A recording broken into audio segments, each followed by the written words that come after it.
Hello friends, நம்ம வீட்டில் ஒரு ஃபங்க்ஷனுங்க. என்னோட தங்கச்சி பொண்ணுக்கு மொட்டை அடித்து காது குத்துறாங்க. நான், பாப்பா, தம்பி 3 பேர் மட்டும் போகிறேங்க. எங்கள் வீட்டுக்காரர் இன்னொரு ஊருக்கு போகிறாரு. அதனால் எங்களை பாப்பா ஃபங்க்ஷன் வச்சுருக்கிற மண்டபத்துக்கும் இன்னொரு தங்கச்சி வீடு பக்கத்துலேயே இருக்குதுங்க.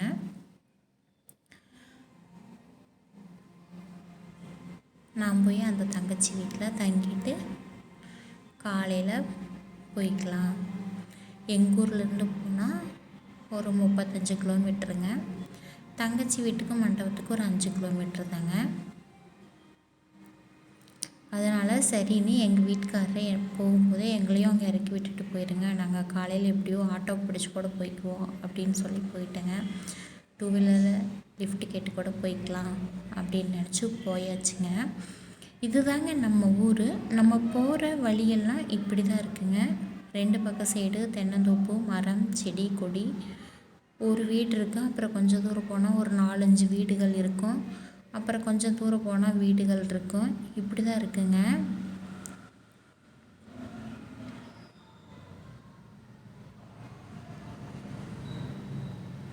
நல்லா இயற்கையாக பசுமையான மரம், செடி, கொடி, காற்று தூய்மையான முறையில் இருக்குங்க. சாயந்தர நேரம் எல்லோரும் வண்டியில் எங்கே போயிட்டுருக்காங்க பார்த்திங்கன்னா, அங்கே இங்கேயும்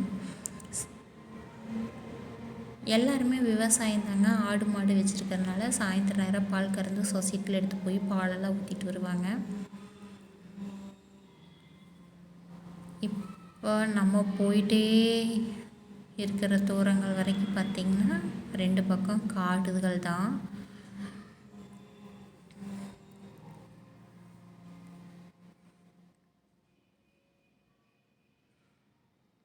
தென்னை மரம் அதிகமாக இருக்குங்க நம்ம ஊர் சைடு போகலாம்.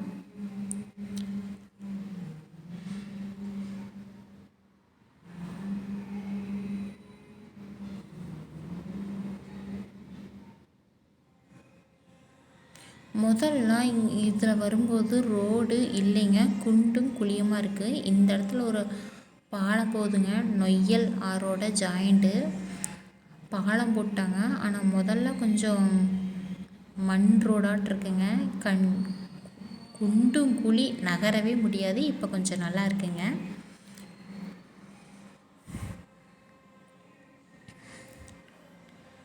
சரி, ஊருக்கு போகும்போது ஸ்நாக்ஸ் வாங்கணும். மொட்டை அடிக்கிற பக்கம் தங்கச்சி வீட்டுக்கும் வாங்கிட்டு போகணுங்க. இன்னொரு தங்கச்சி வீட்டுக்கும் வாங்கிட்டு போகணும்.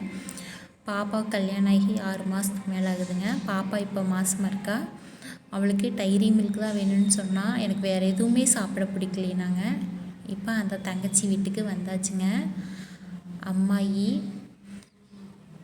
தாய் மாமனையே கல்யாணம் பண்ணிட்டாளுங்க. அம்மாயி எங்களை வாங்க சாமின்னு சொல்லி வீட்டுக்கு கூட்டிகிட்டு போகிறாங்க.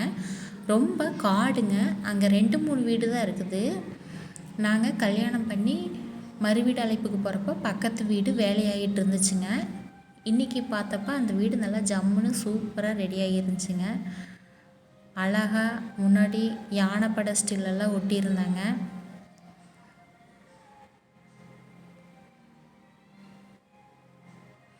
நம்மளுக்கு ஒரே சந்தோஷங்க.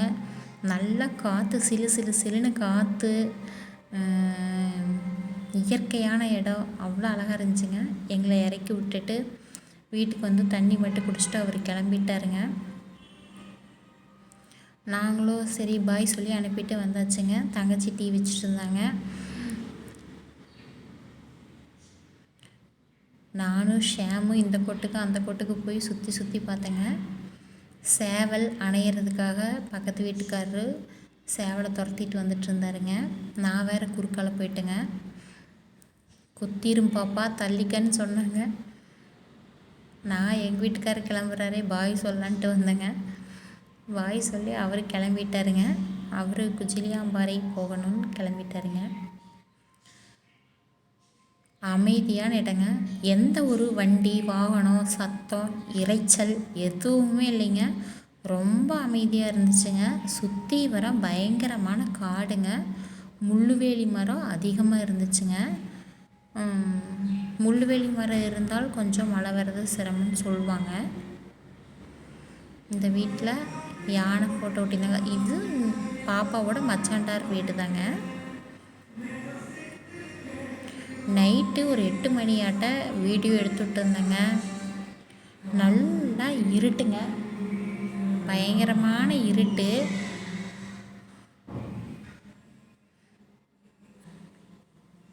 நைட்டெல்லாம் கொஞ்சம் பயந்தாங்க. 3 வீடு தான் இருக்காங்க. வெடிக்காலை 4:30க்கெல்லாம் எந்திரிச்சாச்சுங்க. புது இடத்துக்கு அதுக்கு சரியாக தூக்கம் வரலிங்க. அம்மையை எந்திரிச்சு காப்பி வச்சுட்டு இருந்தாங்க. நானும் அம்மையை தண்ணி அடுப்பு டீ போடவான்னு கேட்டேன். இல்லை சாமி நான் போட்டுக்கிறேன், நீ வந்து டீயை வெய்யே அப்படின்னு சொன்னாங்க. சரின்ட்டு எல்லாருமே தூங்கிட்டு இருக்கிறாங்க. இப்போ டீ வச்சு என்ன பண்ணுறது, வெடிஞ்சதுக்கப்புறம் டீ வச்சுக்கலான்ட்டு விட்டாச்சுங்க. இந்த வீட்லேயும் அந்த வீட்லேயும் 1 2 3 4 4 வீடுங்க. அதில் 2 வீட்டில் தான் குடியிருக்கிறாங்க. 2 வீடு கட்டுனதோட சரிங்க. எல்லாம் கொஞ்சம் டவுனுக்குள்ளே குடியிருப்பாங்களாட்டிருக்குது.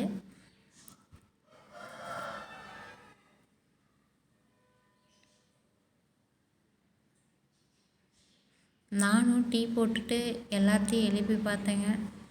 அப்படியே எந்திரிச்சிட்டாங்க. ஏன்னா ஃபங்க்ஷன் போகணும், நேரமே போகணும், மொட்டை அடிக்கிறதெல்லாம் பார்க்கணும், காது ஊற்றுறத பார்க்கணும், பிரகன்யா குட்டி என்ன பண்ணுதுன்ட்டு ஒரு வழியாக நாங்கள் ரெடி ஆகிட்டோங்க. நான் ரெடி ஆகிட்டு போயிட்டு இங்கே இருக்கிற ரொம்ப பச்சை பச்சையாக இருந்துச்சுங்களா, அப்போ இங்கே நின்று ஒரு ஃபோட்டோ எடுக்கலாமான்னு கேட்டுட்டு போயிட்டு சுற்றிட்டு இருந்தேங்க. சுற்றி பார்த்துட்டு இதெல்லாம் தெரிகிற மாதிரி என்னை ஃபோட்டோ எடுத்து கொடுவாப்பா அப்படின்னு சொல்லிட்டு இருந்தேங்க. எங்கள் பாப்பா சரி போங்க எடுத்தார் அப்படின்னு சொல்லிட்டு எடுத்து வந்துச்சுங்க. நான் ரெடி ஆகிட்டேங்க. அப்புறம் எங்கள் தங்கச்சி வீட்டுக்காரரும் ஒருத்தரை கொண்டு போய் விட்டுட்டு வந்தாருங்க. அங்கே போனோடனே சொந்தங்கள் பந்தங்கள் எல்லோரும் கண்ணம்மாவா அப்படின்னு கேட்டாங்க. நம்மளுக்கு சந்தோஷமாக இருந்துச்சுங்க. சித்தப்பாங்களே எல்லாம் கறியெல்லாம் வெட்டிட்டாங்க. என்னோட எங்கள் தங்கச்சி வீட்டுக்காரருங்க, எங்கள் சித்தப்பாங்க, கடைசி சித்தப்பாவும் நடு சித்தப்பா, தாய் மாமா, அண்ணன் எல்லோரும் கறி வெட்டிகிட்டு இருந்தாங்க. போய் அங்கே அவங்களோட நின்று பேசிட்டுங்க தம்பியை கலைச்சிட்டு இருந்தாங்க. ஏன்டா இப்போதான் வரதாடா ஆறுடா கறியெல்லாம் வெட்டுறதுன்னு சித்தப்பாங்க. எங்கள் அப்பாவோட தம்பிகள் 2 பேர். இவங்க எங்கள் அப்பாவுக்கு நேர் இளசு இவருங்க தங்கவேல், இவர் பேர் மணி.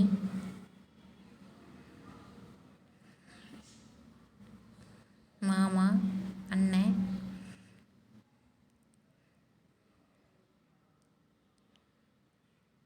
எங்கள் சித்தப்பாக்கள் எல்லாருமே என் மேலே ரொம்ப பாசமாக இருப்பாங்க.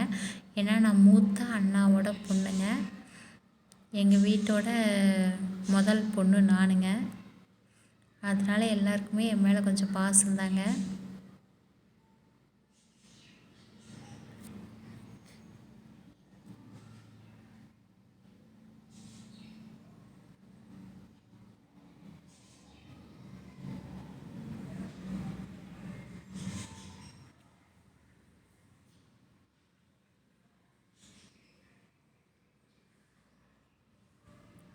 நம்ம சும்மா இருப்பாங்களா, அப்படியே இதையெல்லாம் பார்த்துட்டுங்க சமையல் கட்டுக்குள்ளேயே ஒரு ரவுண்டு போயிடணும் மனசுக்குள்ளே ஓடிட்டு இருந்துச்சுங்க.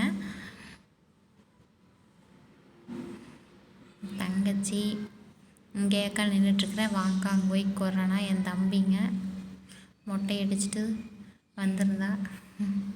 நான் போய் அவன் மொட்டையெல்லாம் நீவி பார்த்துட்டு அவங்களோட ஃபோட்டோ எடுத்துகிட்டு வந்தாச்சுங்க. என் தம்பி பொண்ணுங்க என்னை பார்த்ததே ஒரு சிரிப்பு.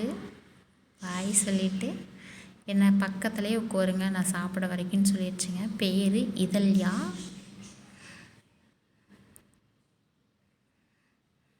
இதழ்யா கூட ரொம்ப நேரம் டைம் பாஸ் பண்ணிவிட்டு பேசிகிட்டு இருந்தாங்க. காலையில் சாப்பாடு தக்காளி சாப்பாடுங்க. மத்தியானம் சாப்பாட்டுக்கு ரெடி பண்ணியிருந்தாங்க. காலையில் கொஞ்சம் பேர் வருவாங்க, அவங்களுக்காக தக்காளி சாப்பாடு தயிர் மட்டும் வச்சுருந்தாங்க. ரெடி பண்ணியாச்சுங்க. நான் போய் ரொம்ப நேரம் தம்பி பொண்ணுட்டு பேசிகிட்டு இருந்தேங்க. அம்மாவோட பிறந்த தங்கச்சி 4 பேர், தம்பி 2 பேருங்க. அப்பாவோட தம்பி 4 பேர், தங்கச்சிங்க.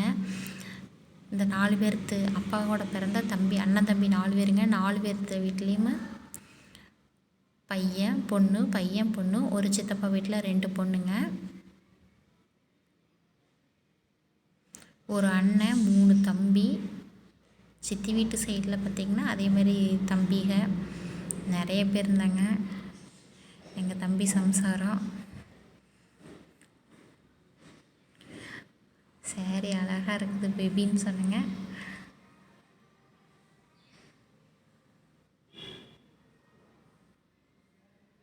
எல்லோரும் சுற்றி வர நின்று நாயம் பேசிட்டு சிரிச்சிட்டு, பாப்பா மொட்டை அடித்து காது குத்துங்காட்டி பயந்துட்டாங்க. அவங்க அம்மாவே விடவே இல்லைங்க, அழுதுகிட்டே இருந்தாங்க. சமாதானப்படுத்துறது ரொம்ப சிரமச்சுங்க. நம்ம சாம் பொறுப்புள்ள பையனை அங்கே சேரெலாம் எடுத்து போட்டு வேலையெல்லாம் செஞ்சிட்ருந்தாங்க. ஓமும் அவனும் சேர்ந்து. நம்ம வீட்டில் சொந்த பந்தங்கள் கொஞ்சம் அதிகம் நிறையாவே இருப்பாங்க. எதர்ச்சியாக எங்கள் அம்மாவோட தங்கச்சி பொண்ணு கோயிலுக்கு வந்திருந்தாங்க. எங்கள் அக்கா அவங்களையும் பார்த்து பேசிட்டுங்க, வாங்கக்கா சாப்பிட்டு போகலாம் அப்படின்னு கூப்பிட்டேன். அக்கா இருடா இன்னும் 2-3 கோயிலுக்குள்ளே போகணும், கோயிலுக்கு போயிட்டு கடைசியாக வரன்ட்டு கிளம்பிட்டாங்க. அப்புறம்தான் வந்தாங்க. எங்கள் அக்கா வீட்டு குலதெய்வ கோயிலுங்க.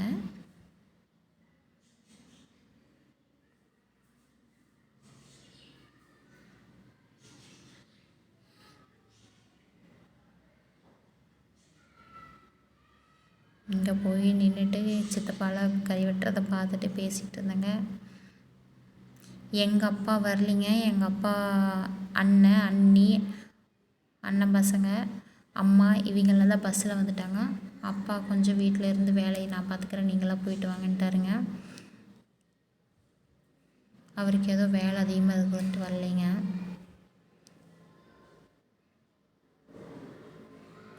பாப்பாவுக்கு நல்லா காது குத்தும்போது வலிச்சிட்டு சொல்லிட்டுருக்குதுங்க. அவ்வளோ அழுக. நான் தான் போய் யார் மடியிலுக்கு வந்து காது குத்துனேன்னு கேட்டால் மாமான்னு சொல்லிச்சுங்க. காது குத்தும்போது என் தம்பியுமே அழுதுட்டான்னு சொன்னாங்க. அகிலும் ஜெய்யும் வந்துட்டாங்க. எப்போ போல் அகில ஜெய்யி போய் ஃபோட்டோ எடுத்துகிட்டு பேசிகிட்டு இருந்தேங்க. இதுதாங்க சமையல் கட்டு. சமையல் பண்ணுற இடத்துல நல்லா பெரிய பெரிய உருளையாக வச்சு சாப்பாட்டு வேலை நடந்துட்டு இருந்துச்சுங்க. நான் போய் எப்படியே கொஞ்சம் வீடியோ எடுத்துகிட்டு வந்துட்டேங்க. கோழிக்கறி வறுத்துட்டு இருந்தாங்க. ஆட்டுக்கறியும் ஒரு பக்கம் வெந்துட்டு இருந்துச்சுங்க.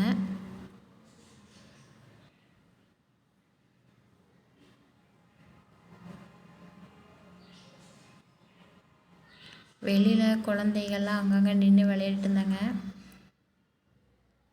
எங்கள் அத்தை பேரங்க இவங்க 2 பேர். பேராண்டி அப்படின்னு எங்கள் சித்தப்பா அடித்தாருங்க. முன்னாடி டீ இருந்தது தெரியாமல்.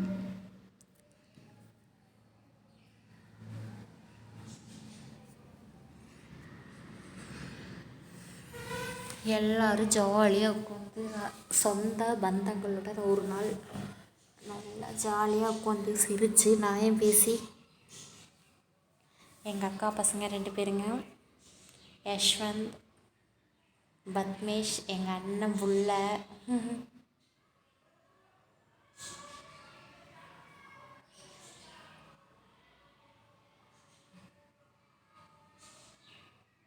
நான் என் தம்பியை ஃபோட்டோ எடுக்க சொல்லிவிட்டு ஏதோ விளையாண்டே இருந்தேங்க. பிரியாணி கறி அப்படின்னு நான் கொஞ்சமாக தான் வாங்கிட்டேங்க. நம்ம அதிகமாக சாப்பிடக்கூடாது, சும்மா ஒரு பேருக்காக வாங்கி சாப்பிட்டுட்டேங்க. லைட்டாக கொஞ்சமாக கறியெல்லாம் வேண்டவே வேண்டாம்னு சொல்லிட்டேங்க. சும்மா ஆசைக்காக ஒரு பீஸ். எங்கள் சித்தப்பாங்க, எங்கள் கடைசி சித்தப்பா, எங்கள் அப்பாவோட தம்பி அகில் பார்த்துருப்பீங்க. எங்கள் அண்ணன் பொண்ணு, எங்கள் அக்கா, எங்கள் அம்மாவோட தங்கச்சி பொண்ணுங்க இவங்க. தங்கச்சி பசங்க 2 பேர். கடைசியாக எல்லாம் முடிச்சு ஒரு வழியாக நைட்டு 8 மணிக்கு வீடு வந்தேங்க. சாமுக்கு ரொம்ப பசி ஆயிடுச்சுங்க. ஏதாவது வாங்கி கொடுங்க. நானுங்க ஒரு வரிக்கியும் டீயும் வாங்கி கொடுத்துங்க. நாங்களும் ஏதோ கொஞ்சம் நொறுக்கல் ஸ்நாக்ஸ் எல்லாம் சாப்பிட்டு வீடு வந்தாச்சுங்க. இந்த விளாக் பிடிச்சிருந்தா லைக் பண்ணுங்கள். அடுத்த விளாகில் சந்திக்கிறேன்.